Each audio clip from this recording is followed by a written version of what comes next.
NCERT exercise 1.3 solutions का part 2 है ये। इस पार्ट में हम क्वेश्चन नंबर 4 से आगे सोल्व करना शुरू करेंगे। इसमें क्वेश्चन में कहा गया है एक्सप्रेस करो 0.99999 in the form P by Q. Are you surprise by your answer? With your teacher and classmates discuss करो why the answer makes sense. तो इस क्वेश्चन को हम यहाँ पर सोल्व करेंगे। हमें गिवन है इसमें x is equal to 0 point और ये 999 यहाँ पर रिपीट हो रहा है। तो मैं इसको लिख सकता हूँ x is equal to 0 point और 9 पर बार। हम इसको डायरेक्टली सोल्व कर सकते हैं, जो हमें देगा ये 9 डिवाइडेड बाई 9, क्योंकि पॉइंट के बाद एक डिजिट पर बार है। 9 1 9, ये आएगा हमारा आंसर 1। लेंथ मेथड से भी अगर हम इसको सोल्व करेंगे कि हम दोनों साइड पर 10x is equal to 10 times of 0.999 and so on करें, देन 10x इज इक्वल हमारे पास आएगा 9.9999, ये रिपीट होता रहेगा। फिर यहाँ से 10x इज इक्वल आएगा हमारे पास 9 प्लस 0.9 पर बार, ये फिर से x बन गया हमारे पास। तो यहाँ से 10x माइनस उस x को इधर लेकर आएंगे इक्वल में 9, और ये 9 इक्वल में 9x इक्वल में 9, 9 से 9 कट होगा, x की वैल्यू फिर से हमारे पास 1 ही आएगी। यानी अगर हम इस नंबर को देखें 0.9999 एंड सो ऑन, तो इसकी जो पी वाई क्यू वाली फॉर्म है वो हमें 1 मिलती है। तो इसमें क्वेश्चन में हमें कहा गया है कि इसको पी बाई क्यू की फॉर्म में चेंज करो, जो कि हमने कर दिया यहाँ पर। दूसरा कि क्या तुम सरप्राइज हुए अपने आंसर से? सरप्राइज होने से मतलब यहाँ पर ये है कि जो 0.99999 है ये यहाँ पर छोटा है 1 से, ठीक है। लेकिन अगर हम इसको पी बाई क्यू की फॉर्म में चेंज करें तो ये 1 बनता है। तो इस क्वेश्चन को डिस्कस करने से क्या मतलब है यहाँ, वो ये है कि 0.9999 को अगर हम पी बाई क्यू की फॉर्म में लें हैं तो वो लगभग हमें 1 के बराबर मिलता है। मतलब 0.99999 ये चलता ही रहेगा, ये लगभग 1 के बराबर ही होगा। ये क्वेश्चन नंबर 4 यहाँ पर समाप्त हुआ। इसके बाद हमारा है क्वेश्चन नंबर 17, जो कि बहुत ही बड़ा क्वेश्चन होगा। इस क्वेश्चन में हमें कहा गया है what can the maximum number of digits be in the repeating block of digits in the decimal expansion of 1/17। यानी 1 को 17 से डिवाइड करने पर डिवाइड चलती रहेगी और ये एक टाइम पर नंबर रिपीट होंगे, यानी ये नॉन टर्मिनेटिंग रिपीटिंग वाला केस होगा। तो परफॉर्म करो डिवीजन को और अपना आंसर चेक करके हमें बताओ। तो करते हैं हम इसको, यहाँ पर यहाँ काफ़ी स्पेस हमें मिल जाएगा। हम क्वेश्चन नंबर 5 का सॉल्यूशन है ये लिखेंगे हम यहाँ पर अंदर 1, और यहाँ पर लिखते हैं हम 17। इस लाइन को बड़ी सी बना लो क्योंकि बहुत बड़ा इसका आंसर आएगा। 17 का टेबल हम इसके अंदर चलाएंगे तो ये बनेगा 0 टाइम चलेगा टेबल, तो यहाँ पर 0 आएगा, फिर से यहाँ पर 1 आएगा, पॉइंट लगाएंगे, एक 0 बढ़ा लेंगे। 10 यहाँ 17 से छोटा है तो एक 0 यहाँ लगाएंगे, एक 0 यहाँ लगाएंगे। अब 17 का टेबल इसमें चलेगा 5 टाइम्स, 17 5 85, यहाँ माइनस करेंगे हमारे पास 15 बचेंगे। फिर हमने 0 लगाया, 17 का टेबल इसमें 8 बार चलेगा 136, और फिर माइनस करेंगे तो हमारे पास बचेगा यहाँ पर 14। फिर हम 0 लगाएंगे तो फिर से यहाँ पर 8 टाइम्स में टेबल चलेगा 136, यहाँ पर आएगा माइनस करके हमारे पास 4। ये हमने लगाया 0, और 40 में 17 का टेबल चलेगा 2 टाइम्स, जो कि हमें देगा 34, और माइनस करने के बाद हमारे पास बचेगा 6। हमने 0 लगाया, 60 बना, 60 में 17 का टेबल चलेगा 3 टाइम्स, जो कि हमें देगा 51, माइनस करेंगे हमारे पास 9 बचेगा। 0 लगाएंगे 90 बनेगा, 90 में 17 का टेबल फिर से 5 बार चलेगा, यानी कि 85, और माइनस करने के बाद हमारे पास फिर से 5 बचेंगे। और फिर ये जो 5 है इसके साथ हम 0 लगा लेंगे, 17 का टेबल फिर से हमारा 2 बार यहाँ पर चल जाएगा, और 2 बार चलने पर ये 34 देगा। माइनस करने के बाद हमारे पास 16 बचेंगे, एक 0 यहाँ लगा लेंगे। एक 0 लगाने के बाद 17 का टेबल इसके अंदर चल पाएगा। 17 8 या 17 9 जा कितना 51 53 आएगा, और माइनस करने के बाद हमारे पास बचेगा यहाँ पर 7।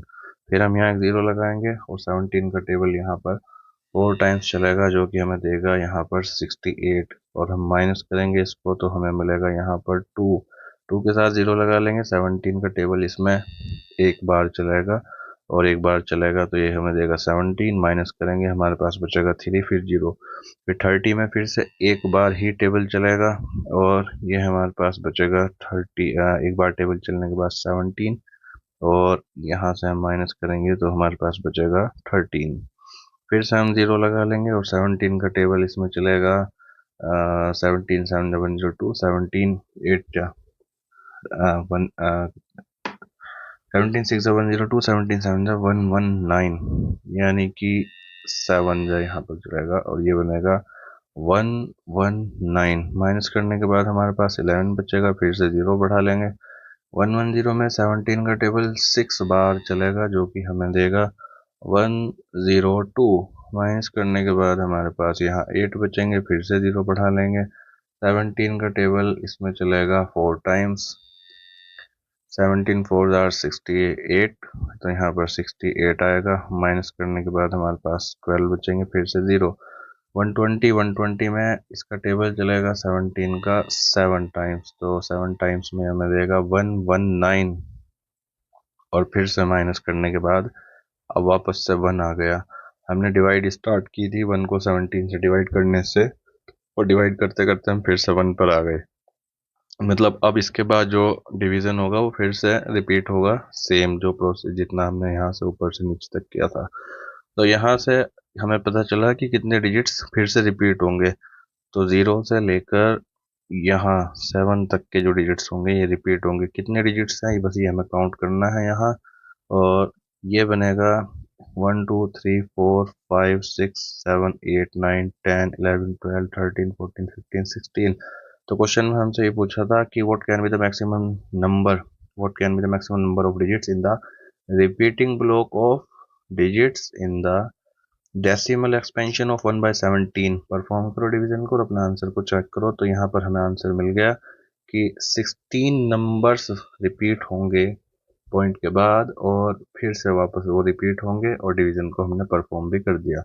इसके बाद क्वेश्चन नंबर 6 है हमारा, जिसमें हमें कहा गया है कि look at the several examples of rational numbers in the form p by q। कुछ रेशनल नंबर्स को देखो p by q की फॉर्म में, जो example where p and q are integers with no common factors other than 1 and having terminating decimal representations expansions, can you guess what property q must satisfy।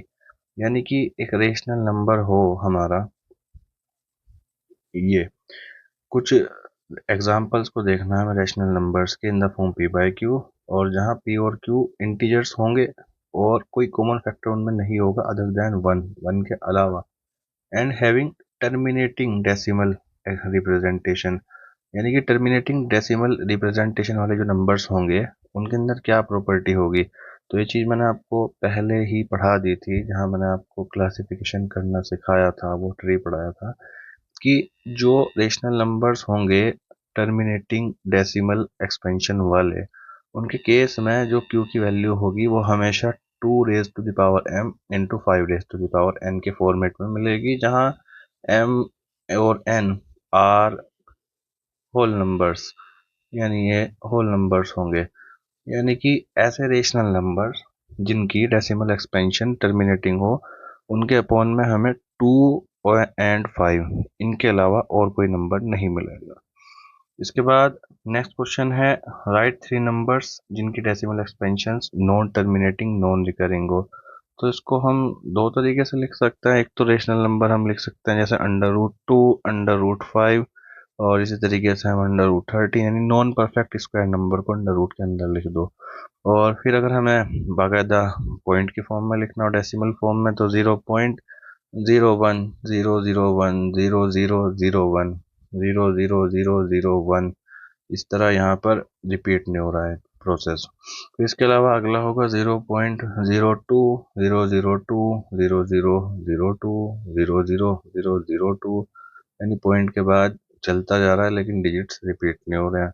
इसके अलावा एक example और लिखना हो तो 0.03 003 0003, एंड इसी तरह हम 0 बढ़ाते चले जाएंगे। ये एग्जांपल्स हुए इसके। अब नेक्स्ट क्वेश्चन है फाइंड करो 3 different rational numbers between the rational numbers. दो रेशनल नंबर्स हैं और इनके बीच में हमें 3 डिफरेंट इरेशनल नंबर्स बताने हैं between the rational numbers these two. तो इसको करने के लिए पहले हमें 5/7 और 9/11 को डेसिमल फॉर्म में लिख लेना चाहिए। तो 5/7 को जब मैं डेसिमल फॉर्म में लिखूंगा तो ये बनेगा, ना चलने की 0 देंगे, पॉइंट लगाएंगे, 50 हो जाएगा, 50 में 7 का टेबल देगा 7 बार यानी कि 49, और बचेगा हमारे पास 1, ये बनेगा, फिर 10 लगा 0 लगाकर 10, 10 में 7 का टेबल चलेगा 1 बार, हमारे पास बचेगा 3 जो कि बन जाएगा 30, 30 में 7 का टेबल चलेगा 4 बार, फिर हमारे पास बचेंगे 2 और ये हो जाएगा 20, 20 में इसका टेबल चलेगा 2 बार, फिर बचेंगे 6, 6 में चलेगा 7 का टेबल यानी 60 में 8 बार चलेगा, और फिर 4 बचेगा, फिर उसके अंदर 5 बार चलेगा, फिर बचेंगे हमारे पास फिर से 5 यानी कि प्रोसेस रिपीट होगा। तो ये बनेगा 0.714285। इसी तरह अब 9/11 को हम कन्वर्ट कर लेंगे डेसिमल फॉर्म में। तो 11 का टेबल 9 में चलेगा कितनी बार, 0 टाइम्स, ना चलने की 0, पॉइंट लगाया, 0 लगाकर ये बनेगा 90, 90 में इसका टेबल चलेगा कितनी बार, 8 बार में, यानी कि यहाँ 8 आएगा, 88, और बचेंगे हमारे पास 2, 2 के साथ 0 लगाएंगे तो एक बार चलेगा, और 20 - 11 हमें देगा फिर से 9, यानी रिपीट होगा, तो 81 81 81 ही चलता रहेगा।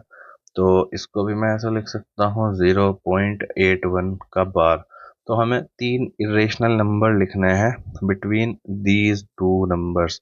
7 1 से बड़े ले लो और नंबर्स को चलाते चले जाओ बट रिपीट मत करो।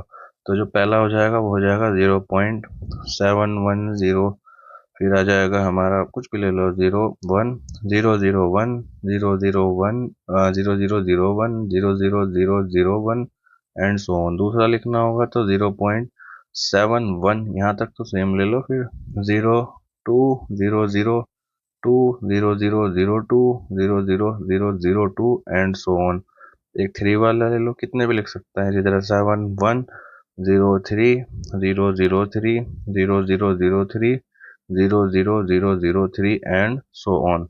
इसके बाद नेक्स्ट क्वेश्चन है हमारा कि classify the following numbers as rational और इरेशनल नंबर्स। तो हम पहले क्वेश्चन को पहले वाला देखते हैं। इसमें √23 है, इसको बताना है हमें कि रेशनल है या इरेशनल। अंडर रूट जो 23 है किसी का परफेक्ट स्क्वायर नहीं है। जो नंबर किसी का परफेक्ट स्क्वायर नहीं होता वो अंडर रूट से बाहर नहीं आ सकता, और ऐसे नंबर्स इरेशनल ही होते हैं। तो ये एक इरेशनल नंबर है।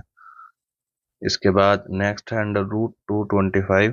तो ये बनेगा हमारे पास √15 का स्क्वायर, और ये स्क्वायर से रूट खत्म होगा यानी 15 आ जाएगा, और 15 को मैं अपॉन में 1 लिख सकता हूँ। तो ये वाला नंबर इरेशनल नहीं है, ये रेशनल नंबर है √225।